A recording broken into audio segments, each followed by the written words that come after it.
En videos anteriores, creo que dos, ya consideramos cómo el Señor nos reveló en el Antiguo Testamento todo acerca de un modelo o la metodología para cumplir con la intención, su intención de establecer un reino santo y eterno aquí en la tierra.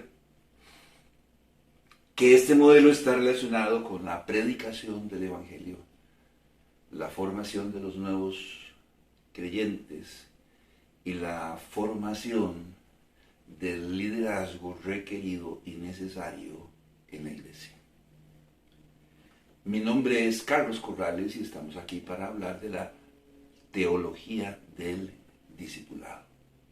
Si esto fue en el Antiguo Testamento, si en el Antiguo Testamento Dios nos revela cuál es el modelo que Él establece o que Él ha puesto a nuestra disposición para que contribuyamos con el establecimiento de su reino aquí en la tierra, y ese modelo está relacionado con la predicación del Evangelio, el discipulado, si se requiere, si se puede decir así, y la formación de líderes.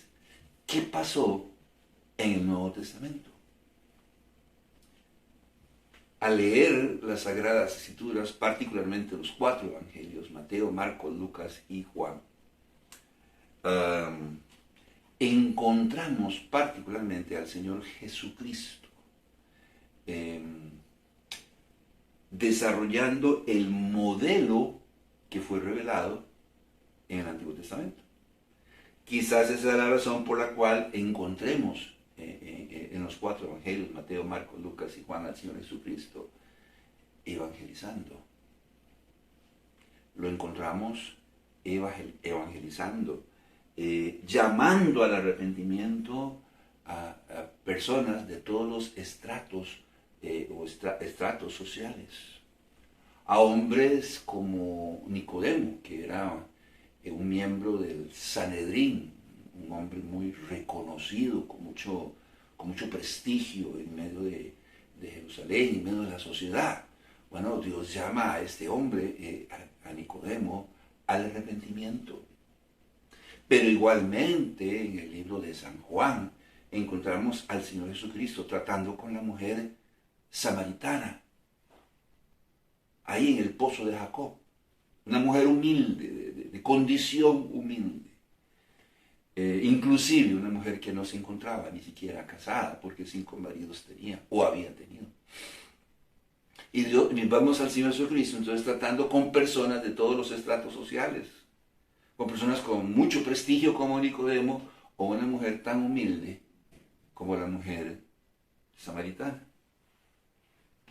No solo lo vemos evangelizando o proclamando el Evangelio de Dios, lo vemos también discipulando. O sea, formando a los nuevos creyentes. ¿Qué dice la palabra de Dios en el libro de Mateo, en el capítulo 5, en el versículo 1 y 2? Mateo 5, 1 y 2. Viendo la multitud, subió al monte, y sentándose vinieron a él sus discípulos, y abriendo su boca les enseñaba diciendo, lo que comúnmente conocemos como el Sermón del Monte. Una gran multitud llegó ante él. Aprovechó las circunstancias para enseñar, dice, a sus discípulos. Quizá te vamos a aclarar y en algún momento podríamos buscar los textos adecuados para demostrarlo, que cuando habla de sus discípulos, habla de un grupo selecto de personas y no necesariamente los 12, aunque los 12 fueron sus primeros discípulos. También sabemos que formó y enseñó a 70, ¿recuerda los 70? No se nos dice cuántos discípulos tenía, pero eran más de 12 y probablemente eran más de 70. Bien, en el Nuevo Testamento encontramos al Señor Jesucristo evangelizando y lo vemos también discipulando, pero también invirtiendo gran parte de su tiempo en la formación de líderes. de entre la multitud de discípulos que él tenía, nos dice la palabra de Dios, que él llamó a 12 y los capacitó, y a estos 12 los llamó apóstoles, o sea, aquellos que son enviados afuera. Marcos capítulo 3, versículo 13 al 14. Marcos 3, 13 al 14. Después subió al monte y llamó así a los que él quiso, y vinieron a él, y estableció a 12 para que estuviesen con él y para enviarlos a predicar. Entonces lo vemos evangelizando, lo vemos discipulando, capacitando líderes, llamando de entre la multitud a 12 hombres y capacitándolos, y a ellos los llamó apóstoles. Me llama mucho la atención lo que el mismo Señor Jesucristo dice en el libro de Mateo, en el capítulo 11, en el versículo 1, porque habla de un periodo de tiempo. Y dice aquí en Mateo 11:1, cuando Jesús terminó de dar instrucciones a sus 12 discípulos, se fue de allí a enseñar y a predicar en las ciudades de ellos. Cuando terminó de instruirlos, después de un periodo de formación, de instrucción, les dice, bueno muchachos, hoy vamos a ir a Bethsaida, ¿verdad? Vamos a ir a Galilea, a los barrios donde ustedes nacieron, a los barrios donde ustedes los conocen bien, donde está su familia, donde están sus amigos, y vamos a poner en práctica aquello que yo les he enseñado. Y está diciendo el Señor que cuando terminó de dar instrucciones a los 12, entonces los vemos formando o capacitando líderes. De manera que vemos al Señor Jesucristo en el Nuevo Testamento desarrollando el modelo que nos fue revelado en el Antiguo Testamento. ¿Qué sucede en el libro de Hechos? Bueno, en el libro de Hechos es muy interesante porque entonces en el libro de Hechos, o a partir del libro de Hechos, comenzamos a ver a los apóstoles desarrollar el mismo modelo que fue revelado en el Antiguo Testamento, que fue desarrollado por el Señor Jesucristo. Ellos fueron enseñados según ese modelo, y ahora vemos a los apóstoles haciendo lo mismo que el Señor Jesucristo hizo con ellos. Los vemos evangelizando. Por ejemplo, ahí en Hechos, en el capítulo 4, en el versículo 19, en adelante. Entonces, en el libro de Hechos, vemos a los apóstoles evangelizando. Hechos, capítulo 5, versículo 40 al 42. Y convinieron con él, y llamando a los apóstoles, después de azotarlos, les intimaron que no hablasen en el nombre de Jesús, y los pusieron en libertad. Y ellos salieron de la presencia del concilio gozosos de haber sido tenidos por dignos de padecer afrenta por causa del nombre. Y todos los días en el templo y por las casas no cesaban de enseñar y predicar a Jesucristo. Entonces es una realidad. Usted puede leer el libro de Hechos. Sería una maravillosa experiencia. Y darse cuenta o comprobar lo que le estamos diciendo. Pero dice que estos hombres, después de ser intimados, después de ser perseguidos, después de ser encarcelados, después de ser liberados, hicieron aquello para lo que habían sido preparados por el Señor Jesucristo. Enseñar y predicar la palabra de Dios. Los vemos evangelizando. No solo los vemos evangelizando, los vemos discipulando, formando a los nuevos creyentes. Los vemos formando líderes. Por ejemplo, el apóstol Pablo, el líder de líderes. Lo vemos invirtiendo gran parte de su tiempo en la formación de líderes. Hombres como Timoteo, que desde muy temprano, en su juventud, fue adoptado como discípulo del apóstol Pablo. Hombres como Tito, entre muchos otros. ¿Qué dice Hechos, capítulo 16, versículo 1 al 5?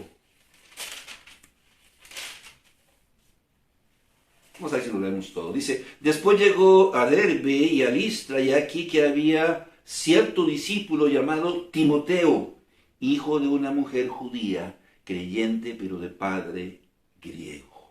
Versículo 3. Quiso Pablo que éste fuese con él, y tomándole le circuncidó por causa de los judíos que había en aquellos lugares, porque todos sabían que su padre era griego. Es muy joven, se lo encontró ahí a Pablo, a Timoteo, en Derbe o Listra, en uno de estos lugares, y ya era un discípulo, ya estaba siendo formado. Pablo da testimonio de que su abuela y su madre habían invertido mucho tiempo en la formación de este joven muchacho llamado Timoteo. Y cuando él ve el espíritu y el corazón de este muchacho, probablemente habla con sus padres y lo adopta como su discípulo y se lo lleva. ¿Qué dice entonces la palabra de Dios en 2 de Timoteo, en el capítulo 2, en el versículo 2? Lo que has oído de mí ante muchos testigos, esto encarga a hombres fieles que sean idóneos para enseñar también a otros. Usted puede leer también 1 y 2 de Timoteo y Pablo lo reitera una y otra vez. Recuerda a quién te enseñó, recuerda de quién has aprendido. Y aquí le está diciendo lo que has oído de mí. Pablo dedica mucho tiempo a la formación de líderes, hombres como Timoteo o como Tito. En el capítulo 3 de 2 de Timoteo, en el versículo 14 también dice: pero persiste tú en lo que has aprendido y te persuadiste sabiendo de quién has aprendido. ¿De quién aprendió? Lea el contexto, los versículos subsiguientes. De su abuela y de su madre. Y él dice, de mí también. Entonces, vemos a los apóstolos evangelizando, discipulando, formando líderes. Quizás aquí deberíamos hacer unas consideraciones. Porque resulta que al leer detenidamente el libro de Hechos, encontramos que a los creyentes en un principio se les llamaba discípulos.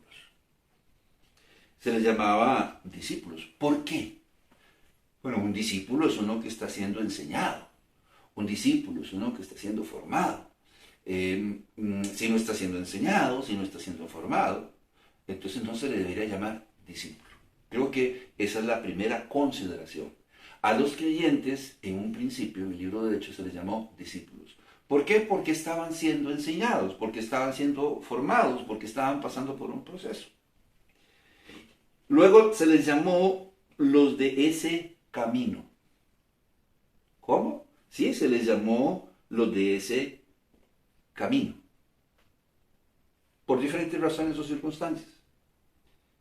En Hechos, en el capítulo 11, en el versículo 26, se les llamó cristianos por primera vez.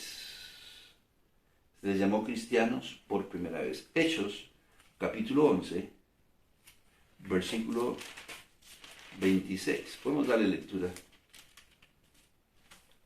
Y se congregaron allí todo un año con la iglesia y enseñaron a mucha gente. Y a los discípulos se les llamó cristianos por primera vez en Antioquía.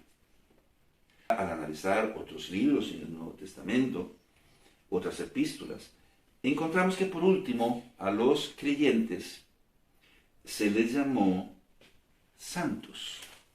Primera de Corintios, capítulo 1, versículo 2. A la iglesia de Dios que está en Corinto, a los santificados en Cristo Jesús, llamados a ser santos, con todos los que en cualquier lugar invocan el nombre de nuestro Señor Jesucristo, Señor de ellos y nuestro. Llamados a ser santos.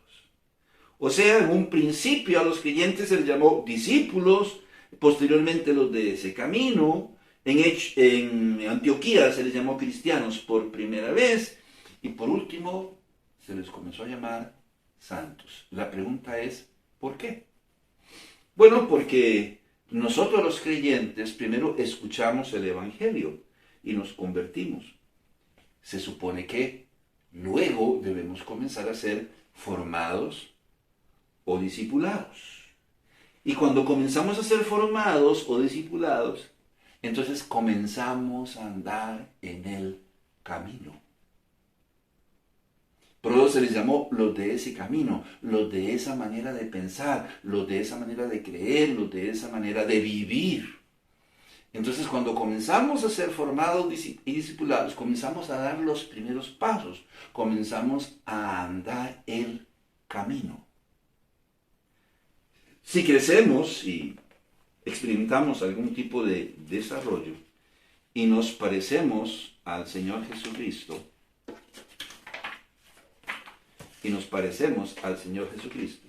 entonces nos llamarán ¿cómo? Cristianos. Porque un cristiano, en pocas palabras, es un Cristo pequeñito. En el sentido tal vez cualitativo. O sea, un cristiano es uno que no tiene la misma grandeza de Cristo, pero se parece a Cristo. Se parece a Cristo. Bueno, quizás con el tiempo, si seguimos siendo formados, de seguro la santidad de Dios también se verá reflejada en nuestra vida. Y la gente comenzará a decir, es que ese fulano, esa persona sí es recta. Y resulta que la palabra rectitud es un sinónimo de la palabra santidad. Este es el ideal de Dios para todo creyente, para nosotros los creyentes, que nosotros seamos santos. ¿No dice así Pablo en el libro de Romanos, en el capítulo 6, en el versículo 22? Romanos capítulo 6, versículo 22. Mas ahora que habéis sido libertados del pecado y hechos siervos de Dios, tenéis por vuestro fruto la santificación y como fin la vida eterna. Entonces, ¿de qué nos hablan estas verdades?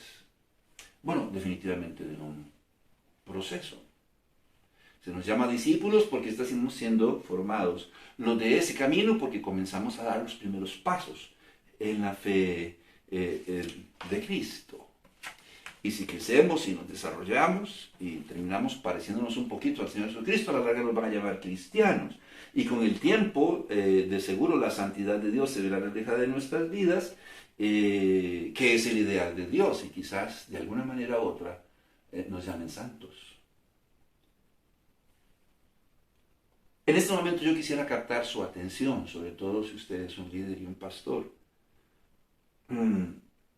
Como líderes y pastores, como la iglesia y desposada del Cordero, la socia, decimos, de la iglesia y la ayuda idónea del Señor, nosotros somos llamados a desarrollar el modelo de Dios que nos ha sido revelado en las Sagradas Escrituras, en el Antiguo Testamento, libro por libro. O bien sea, somos llamados como líderes, como pastores, como iglesia, a predicar el Evangelio a toda criatura, a formar a los nuevos creyentes, a aquellos que crean el Evangelio que nosotros estamos predicando. Pero también somos llamados a capacitar a los líderes que se encarguen de desarrollar ministerios en la iglesia, que también cumplan con el fin de predicar el Evangelio. Es nuestro legado. Por lo menos así lo dice el Señor en Mateo 28, 19 al 20. Que debemos hacer ¿qué cosa? Discípulos. ¿Y qué cosa debemos hacer? Bueno, dice en el versículo 20, enseñándoles que guarden todas las cosas. Enseñándoles que guarden todas las cosas. Por eso insistimos. El discipulado no es un curso, ni una determinada cantidad de lecciones, 8, 16. El discipulado es un proceso de formación cristiana, donde nosotros tomamos al nuevo creyente y comenzamos a formarle, comenzamos a introducirle en el camino de la fe cristiana, al punto de que él pueda llegar a ser como Cristo. y por lo tanto haga las mismas cosas que Cristo y se involucre en los negocios del Padre y comience a testificar y a hablar de Cristo a otros y le dé seguimiento a esas personas que ganan para Cristo y comience a discipularlos y se establezcan en la iglesia. Nosotros los tomamos, los formamos y los convertimos en líderes. Y la iglesia tendrá los líderes necesarios para desarrollar los ministerios que haya que desarrollar. Así es como Dios, me parece a mí, planea restaurar la imagen del hombre a su imagen y establecer su reino santo y eterno aquí en la tierra. Si lo hacemos de otra manera, si predicamos el Evangelio y nos contentamos con que las masas se conviertan, recuerdo, en los años 80, era muy común todos los años, impacto, qué sé yo, 1984, una campaña de evangelización, y bendito sea el Señor que se hacía. Y se salía por las casas y el gozo era inefable. Se convirtieron 60, se convirtieron 70, se convirtieron 200, se convirtieron 1000. Es más, había una meta, que a fin de mes pues hayamos ganado 1000 personas para Cristo, 1000 personas menos que van a ir al infierno. Pero con el dolor de mi alma yo tengo que preguntar, un mes después, ¿dónde están esas 1000 personas? ¿Cuántas de ellas llegaron a la iglesia? Una. ¿Qué pasó con las 999 restantes? ¿Dónde están? ¿Y qué están haciendo? ¿Cómo están viviendo? Y esa única persona que se añadió a la iglesia, bendito Dios sea por eso, ¿cómo está viviendo? ¿Y qué está haciendo? Dios tiene una meta. Y la meta es restaurar la imagen del hombre a su imagen. Sin evangelización, sin discipulado, sin un programa de formación de líderes, difícilmente habrá cristianos consagrados al servicio del Señor. ¿Qué nos dice al respecto el autor de Hebreos en el capítulo 5? En el versículo 11 al 14. Usted sabe que hay iglesias de diferentes denominaciones, por honrar sola de las nuestras, que podría estar llena de personas salvas, pero nada más.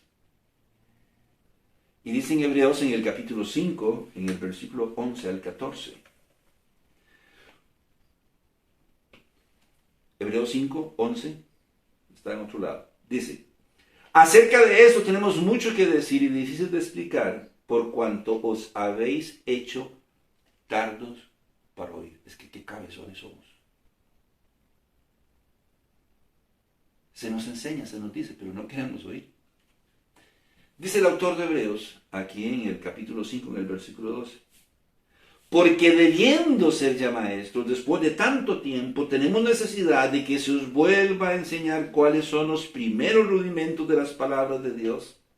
Y habéis llegado a ser tales que tenéis necesidad de leche y no de alimento sólido. Usted puede seguir leyendo. Iglesias llenas de creyentes y de espirituales que van y vienen, dependiendo de que el pastor les dé chupón, dependiendo de que el pastor les cambie los pañales todo el tiempo. Repito, sin evangelismo, sin discipulado, sin un programa de líderes, difícilmente habrá cristianos consagrados al servicio de Dios. Recordemos, el discipulado es un proceso de formación. Es el proceso de formación mediante el cual logramos dar la transición entre la vida vieja y la vida nueva. Es un proceso de formación cristiana a través del cual quizás se nos pueda ayudar para que podamos llegar a ser conformados a la imagen de Cristo. Por lo menos así lo enseña la palabra de Dios. Siendo así, surge una pregunta. Bueno, hermano Carlos, usted habla de evangelizar y de discipular a los nuevos creyentes, pero estoy un poco confundido porque ¿quién los va a discipular? Bueno, no cualquier persona, puesto que el discipulador no es una persona que simple y sencillamente comparte conocimiento. Ya creo que ya quedó claro en el primer video de esta serie. No es un simple maestro o alguien que enseña a otro o comparte conocimiento. Bueno, aquí te dejo esto acerca de la oración, aquí te dejo esto acerca de la fe, aquí te dejo esto acerca de la mayordomía, y tú escoges o decides vivir o no lo que yo te estoy enseñando. Está perdiendo el tiempo si lo está haciendo así, porque el discipulado es un proceso de formación cristiana. Entonces se dice del discipulador que es una persona preparada y capacitada en el arte de educar, un mentor, un formador de vidas, un padre espiritual, no uno que solamente transmite conocimiento, sino uno que ayuda a otro a crecer y a desarrollarse al punto de que sea capaz de reproducirse también. Y de nuevo vuelvo a recordar el ciclo de la vida: nacer, crecer, multiplicarse y morir. Y ahí está el error. Los adolescentes hoy en día nacieron, sí, hace aproximadamente 13 años, ¿verdad? Nacieron. Crecieron, pues sí, puesto que tienen 12 o 13 años. Nacieron, crecieron. ¿Y qué están haciendo los chiquitos de 12 y 13 años? Ahora están haciendo cuchi cuchi y reproduciéndose como conejos. ¿Por qué son adolescentes? Porque adolecen, porque les falta algo en su cabeza, en su cerebro, que todavía no han desarrollado. Llámelo sentido común, o como usted quiera llamarlo. Por eso la ley pena las relaciones sexuales con menores de edad, aunque sean menores de 16 años. Porque todavía no tienen la capacidad de pensar y razonar acertadamente. Yo insisto, el ciclo de la vida cristiana es nacer, crecer, desarrollarse para poder multiplicarnos. Porque si nosotros vamos a comenzar a enseñar a otros tal como nosotros somos y los demás se van a parecer a nosotros, estamos mal. Por eso debemos desarrollarnos. Y para eso necesitamos tiempo. Y necesitamos que alguien nos tome de la mano, invierta tiempo en nosotros, enseñándonos y formándonos en el conocimiento de Dios y su palabra. ¿Para qué? Bueno, para que hagamos lo mismo. Hablemos de otros a Cristo. Los discipulemos, los formemos y comencemos a multiplicarnos lentamente, pero de la mejor manera posible. De manera que el discipulador es uno que enseña al nuevo creyente a adoptar al Señor Jesucristo como su modelo, a negarse a sí mismo, a su voluntad, para hacer la voluntad de Dios. Uno que nos enseña a imitar al Señor Jesucristo y por ende a involucrarnos en los negocios del Padre Celestial. Yo le pregunto a usted, ¿con cuánto equipo llegó el Señor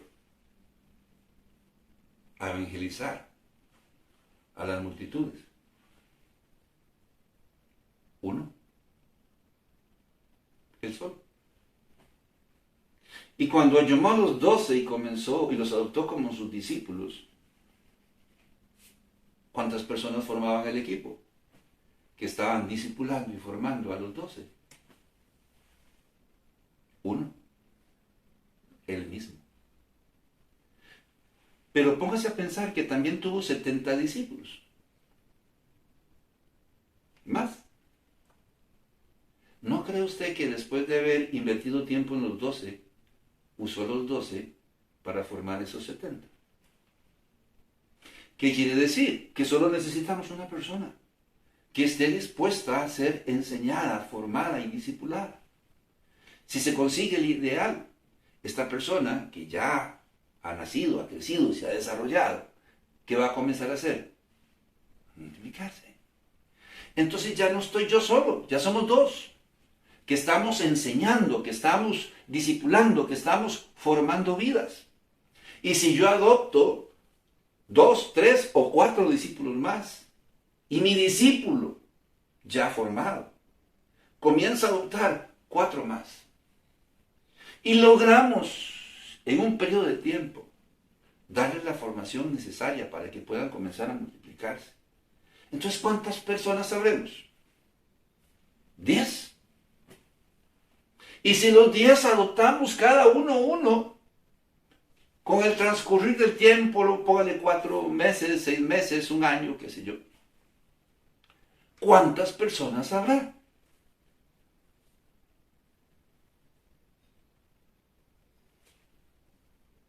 Es lo que la palabra de Dios nos enseña y se llama reproducción espiritual. Conclusión. Gracias al sacrificio del Señor Jesucristo, todos nosotros tenemos la oportunidad de ser restaurados a la imagen de nuestro Creador. Si creemos en Él y lo aceptamos como nuestro único y suficiente Salvador. El único requisito para ser salvo es aceptar al Señor Jesucristo como nuestro único y suficiente Salvador. Pero el Señor Jesucristo habló de nacer de nuevo. Si aceptamos al Señor Jesucristo como nuestro único y suficiente Salvador, morimos a la paternidad de Satanás y nacemos ahora dentro de la familia de Dios. Pero por Dios santo, no como adultos, sino como niños, como bebés espirituales, que necesitan el apoyo, el consejo, la guía, la enseñanza, la formación y orientación de una nodriza. Ahí entra el discipulador. No dice así, 2 Corintios, capítulo 5, versículo 17. Y dice el apóstol Pablo, de modo que si alguno está en Cristo, nueva criatura es. Las cosas viejas pasaron y aquí todas son hechas nuevas. ¿Cuál es el problema con esto? Que nos quedamos en nuevas criaturas. Y nos olvidamos de la segunda y la tercera parte del versículo. De modo que si alguno está en Cristo, nueva criatura es. Pero las cosas viejas no han pasado, ni han sido hechas nuevas, porque necesitamos pasar por un proceso de formación cristiana. Necesitamos crecer y desarrollarnos a la imagen de Dios, pero necesitamos también hombres y mujeres que asuman el reto de prepararse de manera continua como formadores de vida, que contribuyan así con la restauración de la imagen del hombre a la imagen de Dios. Nos gusta formar grupos de evangelismo personal. Las iglesias deberían contar con un equipo de evangelismo personal. Personas capacitadas para salir de casa en casa y predicar el evangelio. Pero si saliésemos una vez al mes a predicar el evangelio, yo le hago una pregunta a usted. ¿Qué va a pasar con los 29 o 30 días restantes?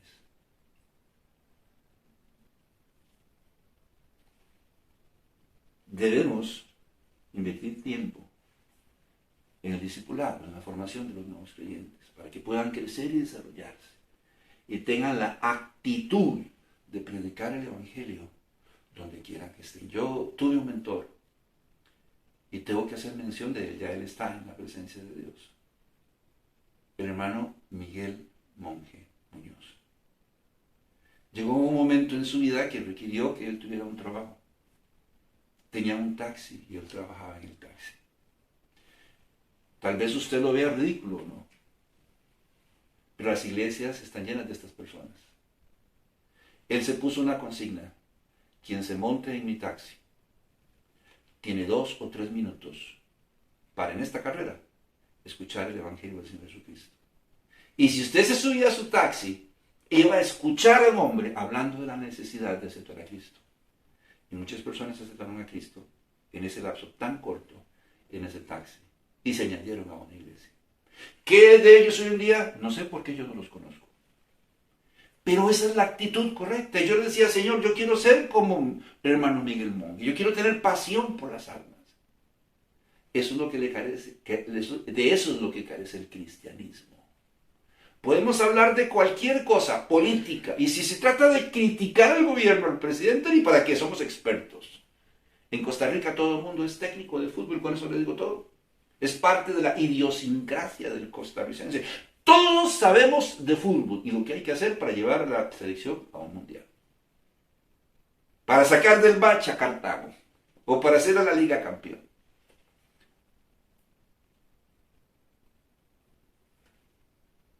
Necesitamos creyentes con la actitud correcta, que sepan qué hacer cuando los demás están en problemas y le hablen de Cristo a las personas.